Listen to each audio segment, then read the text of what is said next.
Hai. Hai, sama-sama kita mau saat itu ya. Kita sembah Tuhan. Tutup mata, kita doa. Tuhan, kami rindu untuk selalu dekat padamu Tuhan. Kami datang, kami mau saat teduh, saat indah bersama Tuhan. Makasih ya. Pimpin kami ya Roh Kudus, tuntun kami. Syukur padamu ya Tuhan, kami rindu padamu.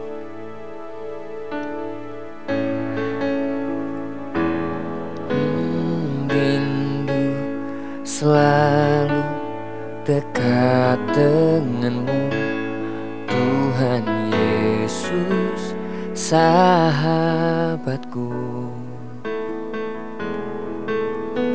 Engkau setia dan sangat baik, ku hidup karena kasih-Mu.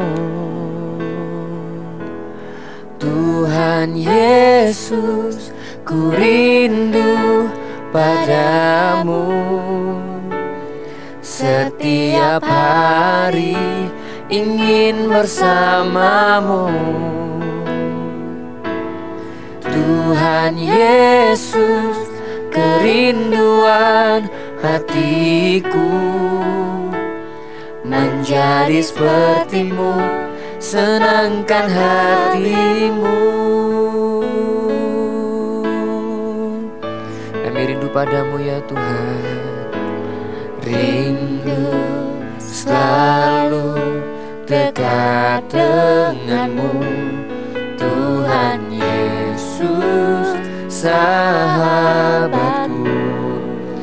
Oh, Engkau setia dan sangat baik, ku hidup karena kasih-Mu. Yang merindukan Tuhan sama-sama katakan, Tuhan Yesus, ku rindu padamu. Setiap hari ingin bersamamu.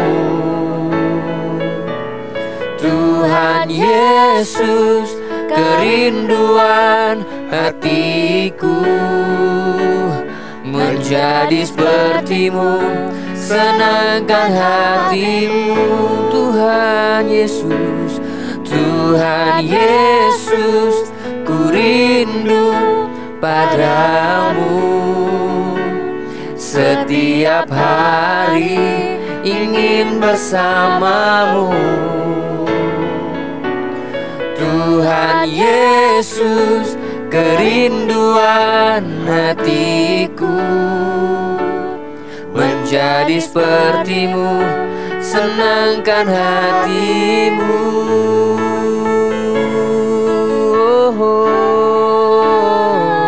Kami rindu padamu ya Tuhan.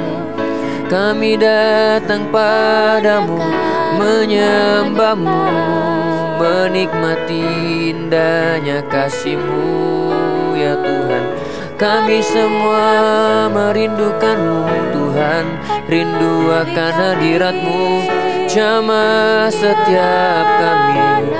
Hiramaya ramaya ramaya na na na na, Shikaramaya ramaya ramaya ramaya su, Hiramaya na na na na na na na na na na na na. Mari semua datang padanya, sujud dan menyembah. Oh, kami rindu padamu, kami rindu padamu. Irama karamaya ranaya rana na na na na na, Shikaramaya rana na na. Sebab lebih baik satu hari di hadirat-Mu daripada di tempat yang lain ya Tuhan. Iramaya rana na na. Tuhan Yesus, ku rindu padamu. Setiap hari ingin bersamamu. Oh, Tuhan Yesus, kerinduan hatiku menjadi seperti-Mu, senangkan hati. Mari semua mengangkat tangan, katakan Tuhan Yesus, Tuhan Yesus, ku rindu padamu. Setiap hari ingin bersama, kami rindu padamu. Tuhan Yesus, kerinduan hatiku menjadi sepertimu, senangkan hatimu menjadi sepertimu, senangkan hatimu ya Tuhan, menjadi sepertimu, senangkan hatimu.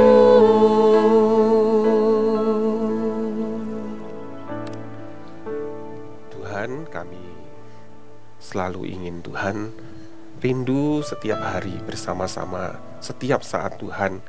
Kami tidak pernah pergi meninggalkan Engkau Tuhan. Kami rindu terus ada di dalam hadirat-Mu Tuhan Yesus. Terima kasih Tuhan. Kami akan mendengar firman-Mu. Tuntun setiap kami ya Tuhan, dalam nama Tuhan Yesus. Haleluya, amin. Oke, kita akan buka Alkitab kita ya, di 1 Samuel pasal ke-31. Ya, kita akan baca satu perikop ini, judulnya adalah Saul mati. Ya, nanti Kak Yu akan baca, kemudian Kak Papau dan Kak Rainer juga ya. Ayat yang pertama, sementara itu orang Filistin berperang melawan orang Israel. Orang-orang Israel melarikan diri dari hadapan orang Filistin dan banyak yang mati terbunuh di pegunungan Gilboa. 2. Orang Filistin terus mengejar Saul dan anak-anaknya dan menewaskan Yonatan, Abinadab, dan Malkisua, anak-anak Saul. Kemudian makin beratlah pertempuran itu bagi Saul. Para pemanah menjumpainya dan melukainya dengan parah. 4. Lalu berkatalah Saul kepada pembawa senjatanya, "Hunuslah pedangmu dan tikamlah aku supaya jangan datang orang-orang yang tidak bersunat ini menikam aku dan memperlakukan aku sebagai permainan." Tetapi pembawa senjatanya tidak mau, karena ia sangat segan. Kemudian Saul mengambil pedang itu dan menjatuhkan dirinya ke atasnya. Ayat 5. Ketika pembawa senjatanya melihat bahwa Saul telah mati, ia pun menjatuhkan dirinya ke atas pedangnya, lalu mati bersama-sama dengan Saul.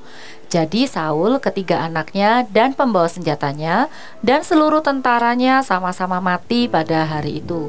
Ketika dilihat orang-orang Israel yang di seberang lembah dan yang di seberang sungai Yordan, bahwa tentara Israel telah melarikan diri dan bahwa Saul serta anak-anaknya sudah mati, maka mereka meninggalkan kota-kota mereka lalu melarikan diri juga. Kemudian datanglah orang Filistin dan menetap di sana. Ketika keesokan harinya orang Filistin datang merampasi orang-orang yang mati terbunuh itu, didapati mereka Saul dan ketiga anaknya tergelimpang di pegunungan Gilboa. Ayat yang ke-9, mereka memanjung kepala Saul, merampas senjata-senjatanya dan menyuruh orang berkeliling di negeri orang Filistin untuk menyampaikan kabar itu di kuil berhalanya dan kepada rakyat. Kemudian mereka menaruh senjata-senjata Saul di kuil Asyitoret dan mayatnya dipakukan mereka di tembok kota Betsean. Ketika penduduk Yabesh Gilead mendengar tentang apa yang telah dilakukan orang Filistin kepada Saul, maka bersiaplah segenap orang gagah perkasa. Mereka berjalan terus semalam-malaman, lalu mengambil mayat Saul dan mayat anak-anaknya dari tembok kota Betsean. Kemudian pulanglah mereka ke Yabesh dan membakar mayat-mayat itu di sana. Mereka mengambil tulang-tulangnya lalu menguburkannya di bawah pohon tamariska di Yabesh. Sesudah itu berpuasalah mereka 7 hari lamanya. Ya, kalau kita baca tadi, ya, ini adalah kesalahan Saul yang terakhir di akhir hidupnya. Dia memilih untuk meninggalkan Tuhan. Loh Kak, kok bisa meninggalkan Tuhan Kak? Iya, karena Saul ketika dia menghadapi peperangan tadi, dia sempat dilukai juga oleh pemanah-pemanah. Dia memilih untuk dia bunuh diri. Ya, dia takut kalau dia nanti jadi permainan atau dilukai sama musuhnya, ya. Jadi ketakutan itu yang membuat Saul ini jadi nggak percaya kalau Tuhan itu masih bisa bekerja, Tuhan itu masih bisa melakukan sesuatu dalam hidupnya. Dia memilih untuk mengakhiri hidupnya. Saul memilih untuk dia nggak percaya sama Tuhan. Sangat disayangkan, ya. Akhir yang mengerikan bagi Saul, ya. Jadi teman-teman, ya, kakak mau bilang, kalau kita itu menghadapi permasalahan, mungkin permasalahannya itu sangat-sangat besar dan mungkin membuat kita itu kayak merasa, aduh, aku kayaknya nggak punya wajah lagi, mungkin malu gitu kan, atau aku nggak punya jalan keluar lagi, atau aku sudah mungkin nilaiku ini nggak bisa bagus, mungkin ya, sudah belajar mati-matian setiap hari mungkin seperti itu, tapi nilainya ya biasa-biasa. Jadi kayaknya, aduh, kok aku nggak punya jalan keluar. Ingat ya, jangan pernah tinggalkan Tuhan. Kenapa? Nomor satu, karena Tuhan itu tidak pernah meninggalkan kita. Ya, teman-teman, Tuhan itu nggak pernah meninggalkan kita. Kalau teman-teman tahu, Tuhan itu adalah Immanuel, Tuhan yang selalu menyertai kita. Ya, gimana caranya? Kok kita itu, Tuhan tidak meninggalkan kita, tapi kita itu bisa meninggalkan Tuhan. Kita bisa memilih untuk menjauhkan diri dari Tuhan. Kita memilih untuk tidak percaya lagi. Kita memilih untuk aduh, nggak ada yang bisa aku lakukan lagi. Nah, hal-hal seperti itu, kekhawatiran, ketakutan, ya, apapun yang ada di depan kita memang nggak tahu. Tapi jangan biarkan itu mengalahkan kita. Karena apa? Karena kita tahu Tuhan itu selalu menyertai kita. Dia tidak pernah meninggalkan kita. Ketika kita itu percaya, tetap pegang, tidak meninggalkan Tuhan, ya, kakak percaya Tuhan itu akan buka jalan loh. Meskipun permasalahannya kayak Raja Saul tadi sudah dikepung, ya, banyak musuh, tapi kalau Saul itu memilih untuk menguatkan hatinya kepada Tuhan, kakak percaya pasti ada jalan keluar. Begitu juga dengan adik-adik, dengan teman-teman, ya. Segala sesuatu itu kita itu bisa tanggung. Ya, kayak firman Tuhan, segala perkara dapat kutanggung bersama Dia yang memberikan kekuatan kepada kita. Tetap jangan pernah tinggalkan Tuhan. Yang kedua apa? Kalaupun ya misalnya permasalahan kita itu berat sekali, atau kita sampai, mungkin kalian ada yang mengalami sakit gak sembuh-sembuh misalnya, ingat, kita itu sudah ditebus. Kita itu punya hadiah utamanya. Apa itu? Kita itu punya hak untuk kita itu tinggal bersama-sama Tuhan, hidup kekal di dalam surga. Kalau kita meninggalkan Tuhan, ya, terus kita memilih jalan seperti Saul, kita akan kehilangan itu. Sayang sekali. Ya, jangan pernah. Kalau adik-adik, kalau teman-teman punya permasalahan, ayo datang sama pemimpin rohani, kalian pasti akan mendoakan kalian. Atau kalian juga bisa datang ke papa mama kalian, bilang apa yang kalian alami, ya. Atau kalian juga bisa nanti tulis di deskripsi, ada link untuk permohonan doa. Kalian juga bisa tulis, kami, ya, kakak-kakak Eagle Kids pasti akan menolong kalian. Kami akan mendoakan kalian. Kami percaya Tuhan itu tidak akan tinggal diam. Tuhan pasti bekerja. Meskipun kita itu nggak lihat, Tuhan itu sedang bekerja dalam hidupmu. Ya, oke. Yuk kita sekarang mau doa ya. Ayo, teman-teman yang mungkin sekarang lagi mengalami pergumulan, permasalahan yang sangat berat, yang mungkin kalian nggak lihat jalan keluarnya, coba angkat tangan kalian. Mengakulah di hadapan Tuhan. Berdoalah, ya.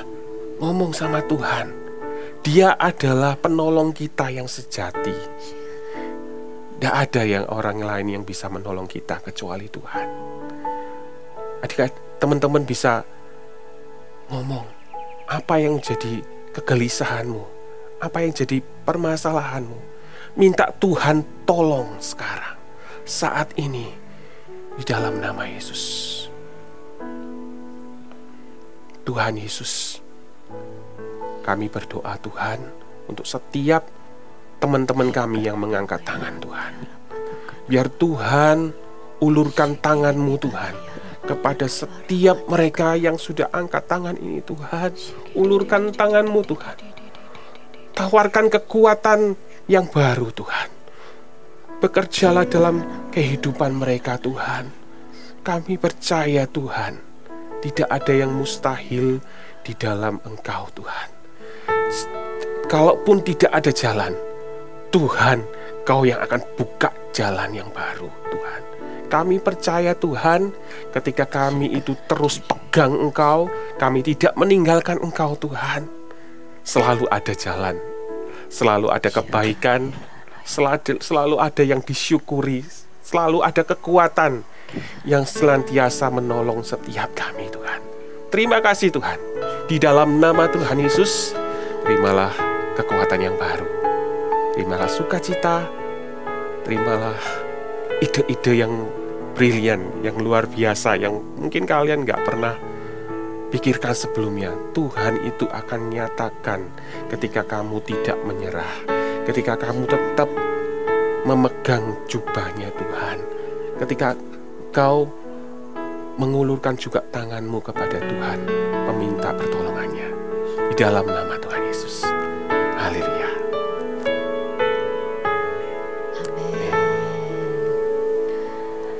Luar biasa ya firman Tuhan. Apa yang mungkin kelihatannya serem ya yang terjadi tadi, itu untuk mengingatkan kita supaya kita jangan pernah mengambil keputusan seperti Raja Saul ya, keputusan yang sangat salah. Karena hidup kita berharga, kita ini dikasihi oleh Tuhan. Tuhan tidak pernah meninggalkan kita. Sekalipun mungkin kita pikir gak ada orang yang peduli sama kita, selalu ingat Tuhan itu cinta dan peduli kepada setiap kita. Amin. Ya, dan kakak-kakak juga tunggu kalau kalian yang punya permohonan doa bisa segera isi di link.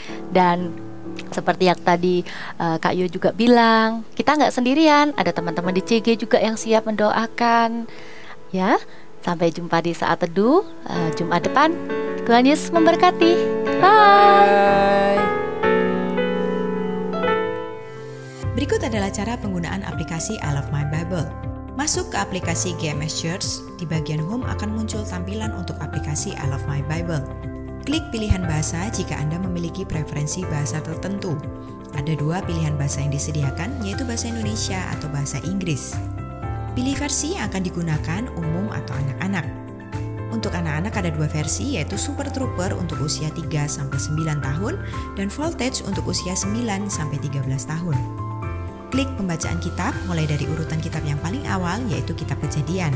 Pilih minggu pertama dan Anda dapat membaca sesuai urutan mulai dari pengetahuan tentang kitab, intro sebagai tema pengantar dalam 1 minggu, dan hari ke-1 sebagai menu pembacaan hari tersebut.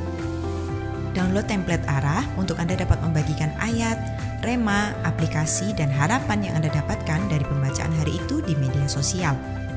Jangan lupa centang checklist sebagai penanda bahwa Anda sudah menyelesaikan pembacaan kitab hari itu dan lanjutkan checklist sampai pembacaan selesai. I Love My Bible, baca Alkitab setiap hari.